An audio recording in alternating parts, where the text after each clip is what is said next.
నమస్తే, welcome to ATV.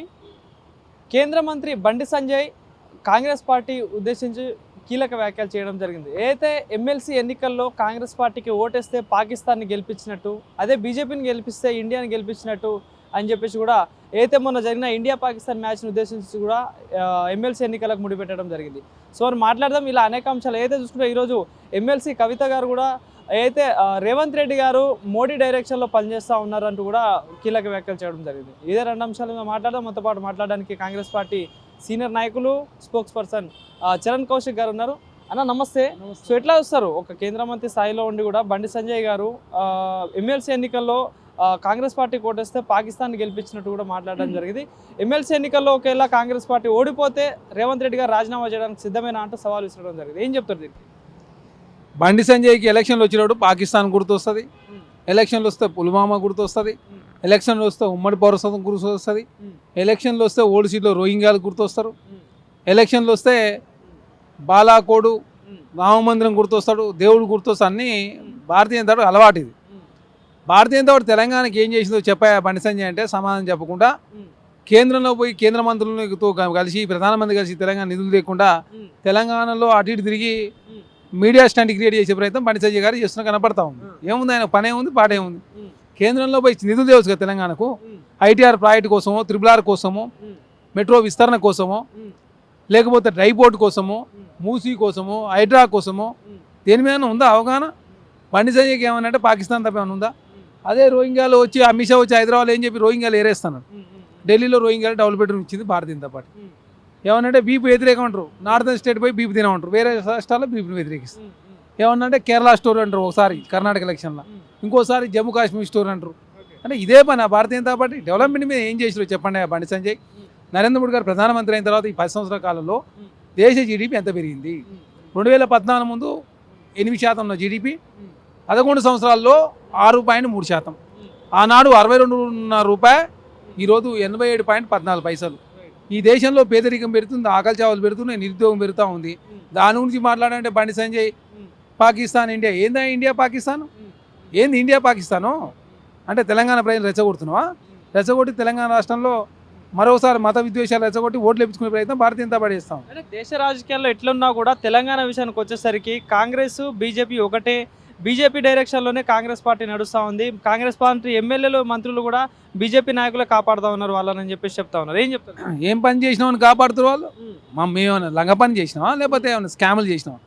మీరే దోసుకున్నావా, phone tapping పాల్పడినావా, లేకపోతే గొర్రెల స్కామ్ చేసినావా, లేకపోతే కార్ రేసింగ్ స్కాములు చేసినావా, లేకపోతే నాణ్యత లేని ప్రాయలు కట్టినావా? మేమేమన్నా మేమేం స్కామ్లు చేసినా ఏం కాపాడుతుంది భారతీయ జనతా పార్టీ? మిమ్మల్నే భారతీయ జనతా పార్టీ కాపాడుతుంది. ఫోన్ ట్యాపింగ్లో విదేశాల్లో శ్రవణ్ రావుని తీసుకురావట్లేదు భారతీయ జనతా పార్టీ, ప్రభాకర్ రావు గారిని తీసుకురావట్లేదు. అదే కాక తీసుకురాకుండా ఇప్పుడు మీరు సహకరిస్తూ ఫోన్ ట్యాపింగ్ అంశం కూడా ఫార్ములా ఈ రేస్లో కూడా ఎందుకు అరెస్ట్ చేయట్లేదు? అరెస్ట్ చేస్తా అని చెప్పేసి అధికారులు రాగానే అరెస్ట్ చేస్తాం, అందరినీ జైలు వేస్తామన్న కాంగ్రెస్ పార్టీ ఇప్పటిదాకా దీనికి ఎందుకు సిబిఐడికి ఇస్తలేదు? మీకు చేత కాకపోతే మాకు అప్పచెప్పండి, సిబిఐకి అప్పచెప్పండి, మేము చేస్తామని చెప్పేసి బండి సంజయ్ చెప్తున్నారు. ఏమైందే? ఆంధ్రలో రథం దగ్ధమైందని చెప్పేసి సిబిఐ కేసు ఇచ్చింది. ఇంతవరకు రథం కేసే చేయించలేదు. జగన్మోహన్ రెడ్డి గారి మీద కేసులు ఉన్నాయి 2009 నుంచి 2025. ఎన్ని సంవత్సరాలు సిబిఐ కేసులు, ఈడీ కేసులు అయ్యి మరి ఏమైనా తెలిసిరా? అయ్యే తెలిసిన వాళ్ళు గీ తెలుస్తారట. అంటే మీకు ఇస్తే మీరు భారతీయ జనతా పార్టీ బీఆర్ఎస్ పార్టీ ఒకటి కాబట్టి ఆ కేసులను నిర్వీర్యం చేసి భారతీయ జనతా పార్టీ బీఆర్ఎస్ పార్టీ లోపాయకర ఒప్పందంలో అవసరం మెర్జీ చేసుకునే ప్రయత్నం మీరు చేస్తారు తప్ప మీకు చిత్తశుద్ధి లేదు. కాబట్టి కాంగ్రెస్ పార్టీకి చిత్తశుద్ధి ఉంది కాబట్టి రెడ్ కార్నర్ నోటీసులు అని చెప్పేసి కేంద్ర ప్రభుత్వానికి, కేంద్ర హోంశాఖని రిక్వెస్ట్ చేసినాం. ప్రభాకర్ రావు గారిని, అదేవిధంగా శ్రవణ్ రావు గారిని కేంద్ర ప్రభుత్వం పడుచుకోలేదు. వాళ్ళు కాపాడే ప్రయత్నం భారతీయ జనతా పార్టీ బీఆర్ఎస్ పార్టీ చేస్తున్నా పడతాం. ఎందుకంటే బీజేపీ పార్టీ ఎందుకు చేస్తే కేంద్ర ప్రభుత్వం వాళ్ళకి ఎందుకు ఫేవర్ చేస్తా అంటే ఏం చెప్తారు? వాళ్ళు 9 సంవత్సరాల కాలం పాటు భారతీయ జనతా పార్టీ తెచ్చిన బిల్లులకు అన్నిటికీ మద్దతు ఇచ్చింది బీఆర్ఎస్ పార్టీ. అదే కాకుండా మన ఎంపీ ఎలక్షన్లో సహకరించడంతో 8 ఎంపీ స్థానాలు గెలిచారు. బీఆర్ఎస్ పార్టీ ఓట్లు అనామతిగా 50 లక్షల ఓట్లు భారతీయ జనతా పార్టీ షిఫ్ట్ అయినాయి. ఇప్పుడు టీచర్స్ గ్రాడ్యుయేట్ ఎలక్షన్లో బీఆర్ఎస్ పార్టీ పోటీ చేయడం లేదు. అవి సహకరించే ప్రయత్నం భారతీయ జనతా పార్టీకి బీఆర్ఎస్ పార్టీ చేస్తుంది. కాబట్టి లోపాయకారిక ఒప్పందంలో భాగంగా తెలంగాణ రాష్ట్రంలో బీఆర్ఎస్ పార్టీ కాపాడే ప్రయత్నం భారతీయ జనతా పార్టీ చేస్తుంది. ఏం చెప్తారన్న, ఒక పక్క ఎమ్మెల్సీ కవిత గారు కూడా ఏం చెప్తా ఉన్నారు, మోడీ డైరెక్షన్లోనే రేవంత్ సర్కార్ నడుస్తూ ఉంది, కాంగ్రెస్ ముఖ్యమంత్రి కాదు ఆర్ఎస్ఎస్ ముఖ్యమంత్రిగా పనిచేస్తూ ఉన్నారు ముఖ్యమంత్రి రేవంత్ రెడ్డి గారు అంటూ కవిత గారు చెప్తున్నారు. ఏం చెప్తారు? అంటే ఆర్ఎస్ఎస్ ముఖ్యమంత్రి అంటే ఏంది? ఆర్ఎస్ఎస్ తోటి భారతీయ జనతా పార్టీ సంబంధం ఉంది. అట్లాంటి భారతీయ జనతా పార్టీ తెచ్చిన బిల్లులకు మీరు 9 సంవత్సరాల కాలం పాటు మద్దతు ఇచ్చారు. 370D article, Rajya Sabha vice chairman, రాష్ట్రపతి, ఉపరాష్ట్రపతి, త్రిపుల్ తలాకు, రైతు నల్ల చట్టాలు, ఇవన్నిటికి మద్దతు ఇచ్చింది బీఆర్ఎస్ పార్టీ కదా. మేము కాదు కదా, మేము ఎవరికి మద్దతు ఇవ్వలేదు. మా పార్టీలో ఎవరు భారతీయ జనతా పార్టీతో మేము పొత్తు పెట్టుకోలేదు. గతంలో 2014 ముందు ఎమ్మెల్సీకి బీఆర్ఎస్ పార్టీ ఎమ్మెల్సీకి ఆనాడు సమైక్య రాష్ట్రంలో 3 మంది ఎమ్మెల్యేలు ఉంటే Bharatiya Janata party BRS party support చేసింది. 14 నుంచి 23 వరకు భారతీయ జనతా పార్టీ ఇచ్చిన అన్ని బిల్లులకు బీఆర్ఎస్ పార్టీ మద్దతు ఇచ్చింది. మీరు భారతీయ జనతా పార్టీ ఒకటా, కాంగ్రెస్ పార్టీ భారతీయ జనతా పార్టీ ఒకటా? రేపు కేంద్రం మీద పోరాటం చేయబోతుంది కాంగ్రెస్ పార్టీ. మార్చి 19వ తారీఖున ఢిల్లీలో ఆల్ ఇండియా కూటమి ఎంపీలతోటి కోఆర్డినేషన్ బాధ్యతలు రేవంత్ రెడ్డి గారు తీసుకొని కులగన్న జనగణనలో కులగన్న ఉండాలి, చట్టసభల్లో బీసీలకు 33% రిజర్వేషన్ ఇవ్వాలి, బీసీలకు మంత్రిత్వ శాఖ ఏర్పాటు చేయాలి, బీసీ ప్రధానమంత్రి అయి ఉండి బీసీలను మోసం చేస్తుందని చెప్పేసి కాంగ్రెస్ పార్టీ సమర శంకారాము నరేంద్ర మోడీ మీద మేము పూరించబోతున్నప్పుడు భారతీయ జనతా పార్టీతో మాకేం పని మీకుంది. కాబట్టి మీరు దొంగ అన్నట్టుగా కాంగ్రెస్ ప్రభుత్వం విమర్శించే ప్రయత్నం కల్వకుంట్ల కవిత గారు చేస్తున్నా కనపడతాం. ఒక పక్క మీరు ప్రజాపాలన అంటా ఉన్నారు, కానీ కవిత ఏమంటున్నారంటే అహంకార పాలన ఏదైతే చూసుకుంటే కుటుంబ పాలన నడుస్తూ ఉంది తెలంగాణ రాష్ట్రంలో. రేవంత్ రెడ్డి కేర్ ఆఫ్ అడ్రస్గా వైపు మారిపోయినట్టు అంటా ఉన్నారు. ఏం చెప్తారు? కుటుంబ పాలన అంటే ఏంది?